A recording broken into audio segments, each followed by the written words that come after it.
સેસો.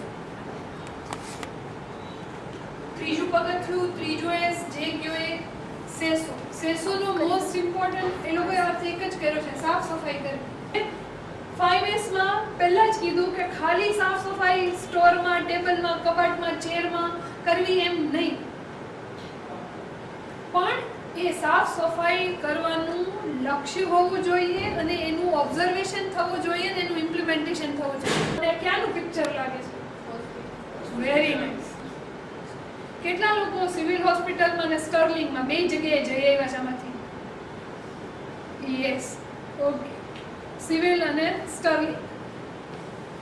હવે આ પિક્ચર જોઈને તમને એવું લાગે કે અહીંયા મને સારામાં સારી સર્વિસ મળશે? તમને એવું જરાય લાગે? અથવા તો તમે ગમે એટલા બીમાર હો, તમે પગ મૂકીને એમ કહો ને મારે અહીંયા ન જવું, મને બીજી હોસ્પિટલમાં લઈ જાઓ, તો સેમ તમે વિચાર કરી લ્યો કે તમારી ઇન્ડસ્ટ્રીમાં પગ મૂકવામાં લોકો શું વિચારતા હશે. સાફ સફાઈ કરવી છે, પણ કેવી રીતે કરવી? પહેલું, સાફ સફાઈ અને સ્વચ્છતાના ધોરણો વિકસાવવા. અઘરાબઘરું કામ છે. આ ત્રીજો એસ છે ને, એ જે લોકો ઇન્ડસ્ટ્રીમાં ઇમ્પ્લિમેન્ટ કરી દે ને એની માટે એમ કહેવાય કે હિમાલયનું એવરેસ્ટ એને ચડી લીધું. કારણ કે આપણા લોકોની એક તો મેન્ટાલિટી બદલાવાની છે અને બીજું કે એની માટે થઈને આપણે કન્ટિન્યુઅસ પ્રયત્ન કરવાનો છે. ત્યાર પછી કામ પૂરું થાય ત્યારે કાર્યસ્થળ સાફ કરો.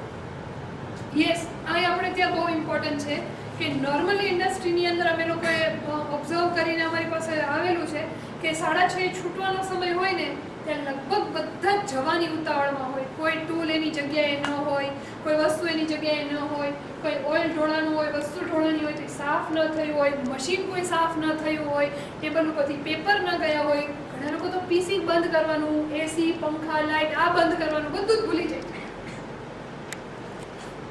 તો આપણે એને હેબિચ્યુએટ કરવા પડશે, આદત પાડવી પડશે કે કામ પૂરું થાય એટલે તમારી જગ્યા સાફ થવી જોઈએ. સેસોના ફાયદા. યસ, આના તો ઘણા બધા ફાયદા છે.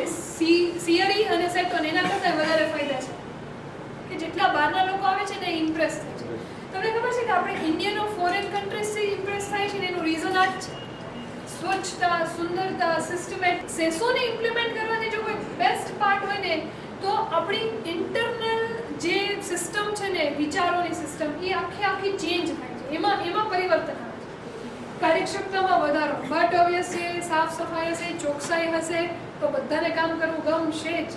આ 5Sના બહુ સિમ્પલ એક્ઝામ્પલ આપ્યા છે, બધા જ લોકો સમજી શકે ને એવા કે આ બે સ્ટોરેજ છે. મતલબ એક નાના લોખંડના કબાટની અંદર આપણે ડ્રોવર બનાવ્યા હોય અને જેટલા લોકો ઇન્ડસ્ટ્રીમાં છે એને આવા નાના બોક્સ બનાવ્યા હશે કે જેમાં એ લોકો ટૂલ રાખતા હશે. એ આની અંદર એમના પડ્યા છે અને બાજુના પિક્ચરની અંદર 5Sના ઇમ્પ્લિમેન્ટ કર્યા પછી બધાની અંદર શું દેખાય છે? લેબલ એટલે કે ટેગ દેખાય છે. અને નીચેની અંદર જે બ્લુ રેડ બોક્સ આમાં પડ્યા છે, જે બ્લુ રેડ બોક્સ આમાં પડ્યા છે, કેટલો ડિફરન્સ છે. હજુ આ ઓફિસનું એક્ઝામ્પલ છે. અહીંયા ઓફિસ છે અને આ એની એ જ ઓફિસ છે. વસ્તુ બધી ક્યાં પડી છે? ટેબલ નીચે, ઉપર, આડી અવળી. અને આમાં વસ્તુઓ ક્યાં પડી છે એને તમે આરામથી જોઈ શકો છો.